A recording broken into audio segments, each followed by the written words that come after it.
Shalom, saudara yang diberkati Tuhan. Haleluya. Senang sekali bisa berjumpa dengan saudara dimanapun engkau berada. Bersama dengan saya, Pastor Sony Manoa, dalam program Injil yang Heran. Pada kesempatan yang luar biasa ini kita akan membahas satu topik yang cukup menarik untuk kita sekalian, yaitu bagaimana mengalami ketenangan hidup atau kunci untuk kita mengalami ketenangan hidup. Kalau kita simak di dalam kebenaran firman Allah dalam Mazmur pasal 62 ayat yang kedua, di sana dikatakan bahwa hanya dekat Allah saja aku tenang, daripadanya keselamatanku. Pemazmur berkata dengan jelas bahwa hanya dekat Allah saja, siapapun dia, dimanapun engkau berada. Ketika engkau dekat dengan Tuhan, engkau akan mengalami satu ketenangan di dalam Tuhan. Untuk itu kita lihat bersama-sama bagaimana satu ketegasan firman Allah untuk saudara dan saya. Mari kita lihat di mana kita akan menemukan ketenangan dalam hidup ini. Banyak orang mencari ketenangan dengan berbagai macam cara. Mereka berpikir ketika mereka kaya, mereka akan tenang. Mereka berpikir ketika mereka punya rumah yang besar, yang memiliki pengawalan yang begitu ketat, mereka memiliki armada yang banyak, dengan semua fasilitas rumah yang lengkap, jabatan yang tinggi, mereka berpikir bahwa mereka akan hidup tenang. Tidak, saudara. Di sini kalau kita lihat bahwa pemazmur menegaskan bahwa orang yang tinggal di dalam Tuhan, artinya dia dekat dengan Tuhan, pasti akan mengalami yang namanya ketenangan itu. Ketika kita mengalami masalah, ujian, tantangan, apapun dalam kehidupan saudara dan saya, pastikan bahwa kita hidup di dalam Kristus. Seperti di dalam Ibrani pasal 13 ayat 5b dikatakan di sana bahwa aku sekali-kali tidak akan membiarkan engkau. Jadi Allah tidak pernah membiarkan kita. Allah tidak akan meninggalkan saudara ketika saudara ada dalam ujian, persoalan, tantangan. Ketika kita dekat dengan Tuhan, kita hidup bersama dengan Tuhan. Persoalan boleh datang, ujian, tantangan boleh datang, tetapi pertolongan Allah tidak akan pernah terlambat dalam kehidupan saudara dan saya yang percaya, katakan amin. Nah, saudara, kita lihat di sini, saudara, sebab orang yang tidak tenang berbicara tentang hidup yang kacau, hidup yang penuh ketakutan, hidup yang penuh kekhawatiran, hidup yang penuh dengan kecemasan, berpikir masa depan, berpikir besok saya makan apa, besok apa yang terjadi dalam hidup saya, dan seterusnya. Tetapi saudaraku yang dikasih oleh Tuhan Yesus Kristus, Tuhan membutuhkan satu ketenangan dalam kehidupan saudara dan saya. Mengapa? Karena kita lihat di sini, saudaraku, Rasul Paulus berkata bahwa karena itu kuasailah dirimu dan jadilah tenang supaya kamu dapat berdoa. Artinya, siapapun dia, saudara, kalau kita tidak ada dalam ketenangan, kita tidak dapat berdoa. Kita tidak dapat memuji, menyembah kepada Tuhan. Oleh sebab itu Rasul Paulus menegaskan kepada kita bahwa pentingnya satu ketenangan dalam hidup kita, supaya kita bisa berdoa, menaikkan pujian, hormat, dan syukur hanya bagi Tuhan Yesus Kristus.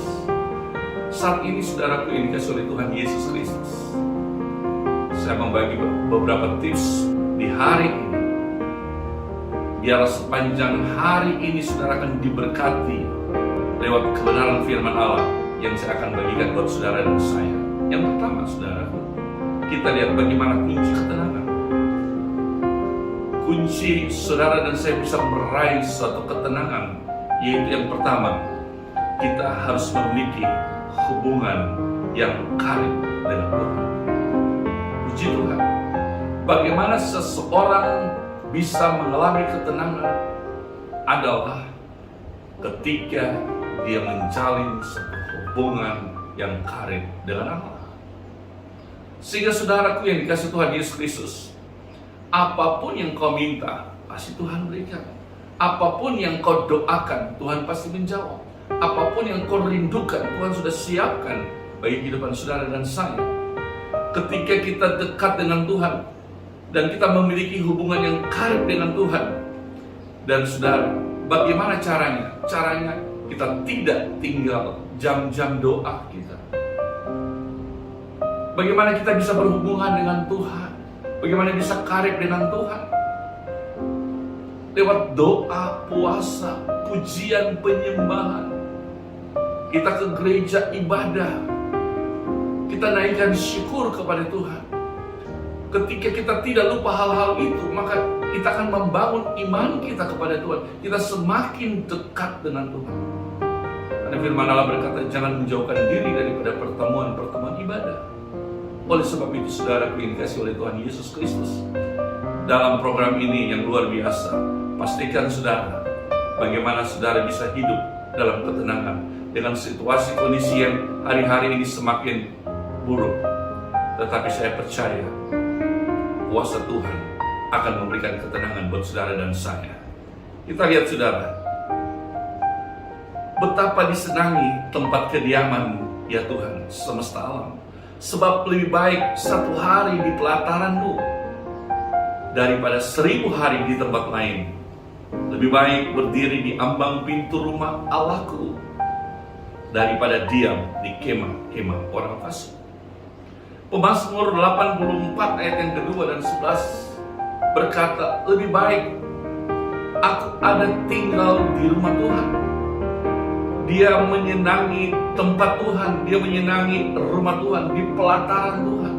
Dia menikmati hari-hari bersama dengan Tuhan, daripada ada di kemah-kemah orang fasik yang menceritakan kejelekan orang lain, yang merancangkan kejahatan, yang membuat hidup orang lain rusak dan kacau. Tetapi pemazmur berkata bahwa lebih baik dia ada di rumah Tuhan. Haleluya. Mari saudaraku, tinggalkan semua yang kau sedang pikirkan hari-hari ini, membuat engkau cemas, takut, gelisah. Datang kepada Tuhan. Bagaimana caranya? Datang ke rumah Tuhan. Mengadakan pujian, penyembahan, sehingga Tuhan akan memberkati kehidupan saudara dan saya. Haleluya. Saudaraku yang dikasih oleh Tuhan Yesus Kristus. Bagian yang kedua, kita lihat di sini bahwa bagaimana kita bisa mengalami yang dinamakan ketenangan hidup itu. Yang kedua, saudara, kita lihat, kita punya penyerahan diri kepada Tuhan. Siapapun dia, saudaraku, dengan golongan apapun dia, saudara dan saya perlu mengalami roh penundukan kepada Tuhan. Kita perlu satu hati yang penuh penyerahan diri kepada Tuhan. Ketika kita menyerahkan hidup kita kepada Tuhan, kita mempercayakan hidup kita, totalitas hidup kita menyerahkan kepada Tuhan. Siapa bilang tidak ada masalah? Masalah begitu datang bertubi-tubi. Setiap bangun pagi kita sudah diperhadapkan dengan masalah. Bangun pagi kita sudah diperhadapkan dengan penyakit. Bangun pagi kita sudah diperhadapkan dengan bagaimana situasi kondisi hari-hari ini yang sangat mencekam dalam kehidupan saudara dan saya. Tapi percayalah saudara, ketika kehidupan totalitas kita serahkan kepada Tuhan, Allah akan bertindak, Allah akan berperang ganti kita. Mungkin engkau berkata, iya benar, tapi saya sudah janda, saya sudah duda, saya anak yatim piatu. Bagaimana mungkin Tuhan menolong saya? Saudara ketahui, Tuhan adalah suamimu, Tuhan adalah istrimu, Tuhan adalah ayah, ibu daripada engkau. Jangan kau takut, saudaraku. Dialah Allah yang menyertai beserta dengan saudara dan saya. Dimanapun engkau berada, percayalah, yakinlah, Tuhan beserta dengan saudara. Ketika engkau totalitas hidup kepada Tuhan, dia akan turun tangan. Ketika engkau angkat tangan, di situ Tuhan turun tangan dan siap membela engkau. Dia akan mengangkat engkau menjadi kepala bukan ekor, dan dia siap memberkati kehidupan saudara dan saya. Haleluya. Dan yang ketiga, bagaimana saudara bisa hidup tenang di dalam Tuhan? Bagaimana saudara bisa mengalami ketenangan hidup? Yang ketiga adalah hidup di dalam kebenaran. Kebenaran apa saudara? Kebenaran firman Allah. Banyak orang berkata, saya benar, hidup saya benar. Belum tentu saudara. Apakah saudara hidup di dalam kebenaran firman Allah? Kita lihat dalam Yesaya 32 ayat 17, di mana ada kebenaran, di situ akan tumbuh damai sejahtera. Oleh sebab itu saudaraku, lewat kebenaran ini, kebenaran firman Allah, akan tumbuh damai sejahtera, ketentraman untuk selama-lamanya dalam kehidupan saudara dan saya. Puji Tuhan. Saudara yang diberkati Tuhan, di dalam dekat dengan Tuhan, kita berserah totalitas kepada Tuhan senantiasa dalam kehidupan saudara dan saya, dan kita dapat tahan, dan di dalam ketaatan kita akan mengalami ketenangan hidup di dalam kehidupan kita. Haleluya. Nasihat dari Daud, dia berkata, serahkanlah hidupmu kepada Tuhan dan percayalah kepadanya, dan ia akan bertindak. Serahkanlah hidupmu kepada Tuhan, dan dia Allah yang siap bertindak. Apapun kondisi saudara, ketika saudara serahkan kepada dia, dia akan siap untuk bertindak dalam kehidupan saudara dan saya, untuk melakukan perkara-perkara yang besar dalam kehidupan saudara dan saya. Haleluya. Amin. Puji Tuhan. Sukses terus, maju bersama dengan Tuhan. Tuhan Yesus memberkati.